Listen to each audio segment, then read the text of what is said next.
देश में केवल सरकारी स्कूल होंगे। उस सरकारी स्कूल में प्रधानमंत्री का बेटा भी पढ़ेगा, मजदूर का बेटा भी पढ़ेगा। लेकिन कांग्रेस और एन गांधी कंपनी ने इसको खारिज किया और 1972 के बाद शिक्षा को प्राइवेटाइजेशन कराया। और आज स्थिति ये है कि अमीरों के लिए डीपीएस प्राइवेट स्कूल बना है और गरीबों के लिए सरकारी स्कूल बना है। आज जब कंपटीशन में जाते हैं नौकरी के लिए तो सवाल एक ही होते हैं, अब बताइए हमारे बच्चे कैसे पास होंगे?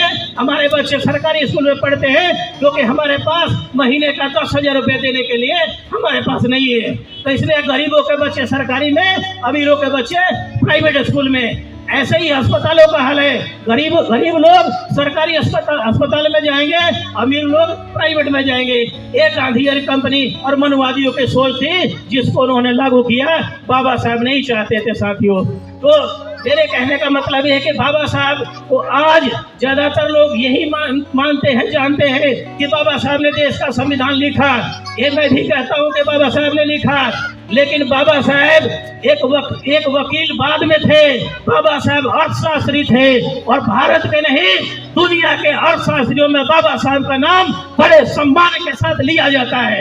आज यूनाइटेड नेशंस में, संयुक्त राष्ट्र संघ में 100 देश के लोग मिलकर बाबा साहब का जन्मदिन मना रहे हैं। आज अमेरिका में, ऑस्ट्रेलिया के सिडनी में बाबा साहब के अर्थशास्त्र के सिद्धांत पर सेमिनार हो रहा है। पूरी दुनिया के यूनिवर्सिटी में बाबा साहब का जो अर्थशास्त्र है उसको पढ़ाया जा रहा है।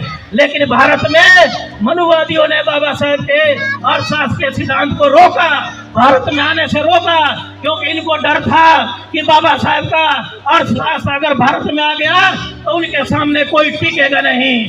बाबा साहब पहले अर्थशास्त्री थे, बाद में वकील थे। अब मैं आपसे पूछना चाहता हूँ, काम किया आज देश में कम्युनिस्ट पार्टी ऑफ इंडिया है, जो एक चोक है, वो चूहा है, छछुंदर है, सांप है। वो पूरे देश में जो गरीब है, जो मजदूर है, उनको बहकाने का काम करती है कम्युनिस्ट पार्टी ऑफ इंडिया। बाबा साहब अम्बेडकर ने मजदूरों के लिए उस समय 14 से 16 घंटे काम करना पड़ता था। बाबा साहब ने 14 से 16 घंटे जो काम करना पड़ता था उसको 12 घंटे बाबा साहब ने किया।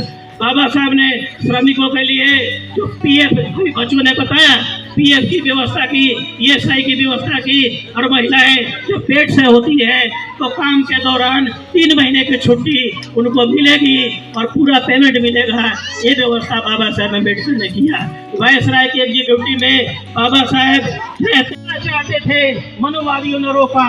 मनुवादियों ने इस संविधान को बाबा साहब के द्वारा जरूर बनवाया, लेकिन बाबा साहब कभी इस संविधान से खुश नहीं थे, क्योंकि बाबा साहब चाहते थे मौलिक अधिकार जो 6 है, फंडामेंटल राइट्स।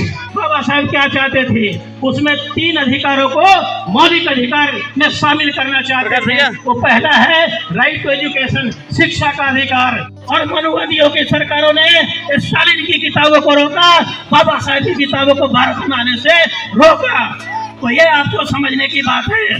बाबा साहब अम्बेडकर ने जो संविधान सभा में इनको ड्राफ्टिंग कमेटी का अध्यक्ष बनाया गया था और पूरी जिम्मेदारी दी गई थी कि भारत का संविधान बाबा साहब लिखेंगे। लेकिन मैं आपसे पूछना चाहता हूं कि संविधान सभा में उस समय 90% वकील थे। जवाहरलाल नेहरू खुद वकील थे, सरदार पटेल खुद वकील थे। उस समय 80% लोग वकील थे। फिर बाबा साहब को संविधान लिखने की जिम्मेदारी क्यों दी गई? ये आपसे पूछना चाहता हूँ। बाबा साहब को संविधान लिखने की जिम्मेदारी इसलिए दी गई क्योंकि संविधान लिखने के लिए केवल वकील होना काफी नहीं था। जो कानून अमेरिका में है, जरूरी नहीं है कि भारत में वो कानून सफल हो जाए। इसलिए संविधान लिखने के लिए वकालत के साथ साथ दार्शनिक होना पड़ेगा। वकालत के साथ साथ इतिहास की जानकारी, भूगोल की जानकारी, समाज की जानकारी, जो विज्ञान की जानकारी, और जो है डिफेंस सेक्टर की जानकारी, नीतियों की जानकारी, तमाम जानकारी होनी चाहिए। और इसके लिए बाबा साहब उपयुक्त पाए गए।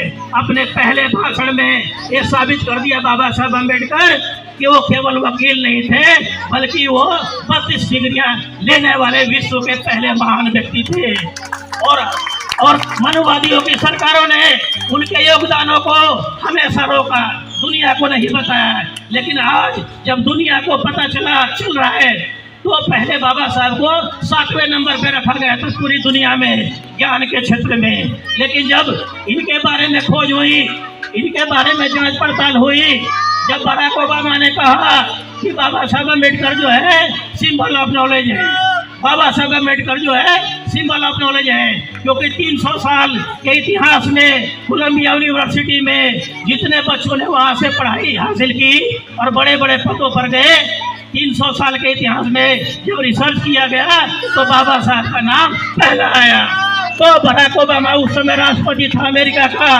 बराक ओबामा ने क्या कहा कि अगर अम्बेडकर अमेरिका में पैदा हुए होते तो हम उनको सूरज कहते, और हमारे देश में क्या कहते हैं, दलितों के नेता है। बाबा साहब दलितों के नेता नहीं है, बाबा साहब दुनिया के नेता है, बाबा साहब पूरे वर्ल्ड के नेता है।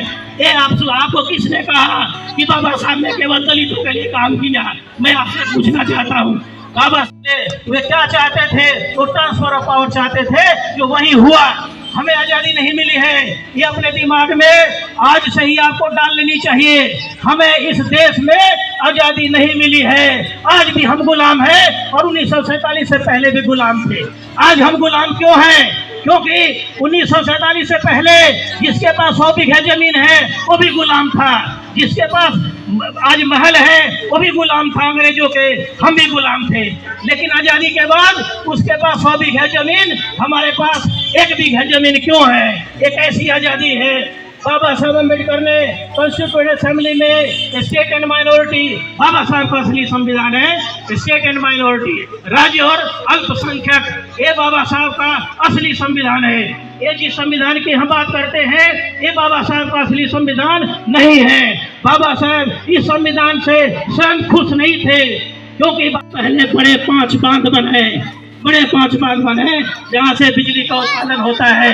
उसके बाद जवाहरलाल नेहरू ने कहा dams are the temple of India, ये जो बांध है यही हमारे लिए मंदिर है, जिसका निर्माण बाबा साहब अम्बेडकर ने कराया। बाबा साहब अम्बेडकर ने महिलाओं के लिए महिला आयोग बनाया, इलेक्शन कमीशन बनाया। 1935 में रिजर्व बैंक ऑफ इंडिया की स्थापना बाबा साहब ने की। आज पूरे देश में जो बैंकिंग सिस्टम है, जो बैंकिंग व्यवस्था है, ये बाबा साहब की देन है। आप में से कितने लोग जानते हैं?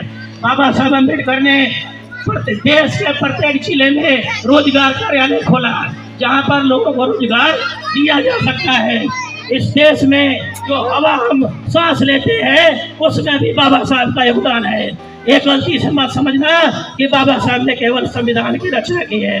बाबा साहब के बनाए हुए फार्मूले पर आज इतने मंत्र फार्मूले पर चलते हैं। बाबा साहब ने रक्षा के क्षेत्र में जो फार्मूला बनाया उसी पर विदेश नीति और उसी पर रक्षा नीति तय होती है इस देश की।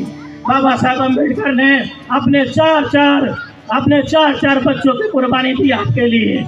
उनका जो चौथा बेटा था राजरत्न अम्बेडकर, 1931 में इन अधिकारों के लिए राउंड टेबल कॉन्फ्रेंस हो रहा था, गोलमेज सम्मेलन लंदन में जब बाबा साहब जा रहे थे उसी समय उनका बेटा राजरत्न अम्बेडकर का मौत के मुंह में समा गया था और लाश को छोड़कर बाबा साहब लंदन जा रहे थे। बाबा साहब के जो बड़े भाई थे उन्होंने क्या कहा, बाबा साहब तू पत्थर है, तू जाहिल है, तू कैसा इंसान है, तेरा बेटा मरा हुआ है, इसको छोड़ के तू लंदन जा रहा है। बाबा साहब ने क्या कहा कि अभी मेरा एक ही बेटा मरा हुआ है, लेकिन यदि मैं लंदन नहीं गया तो इस देश के करोड़ों बच्चे हमारे मारे जाएंगे, क्योंकि ये मनुवादी लोग हमारे देश को जो है आज़ादी के नाम पर ठगना चाहते हैं। ये ट्रांसफर ऑफ पावर चाहते हैं, हमारी 80 और 90% आबादी को ये गुलाम बनाना चाहते हैं। इसलिए मेरा लंदन जाना बहुत जरूरी है। तो अपने बेटे के लाश छोड़कर बाबा साहब अम्बेडकर लंदन गए। तो कहने को बहुत कुछ है, मेरा गला खराब होता है, इसलिए आगे मैं नहीं बोलूँगा। यही बात कहते हुए आप सभी को जय भीम जय भारत।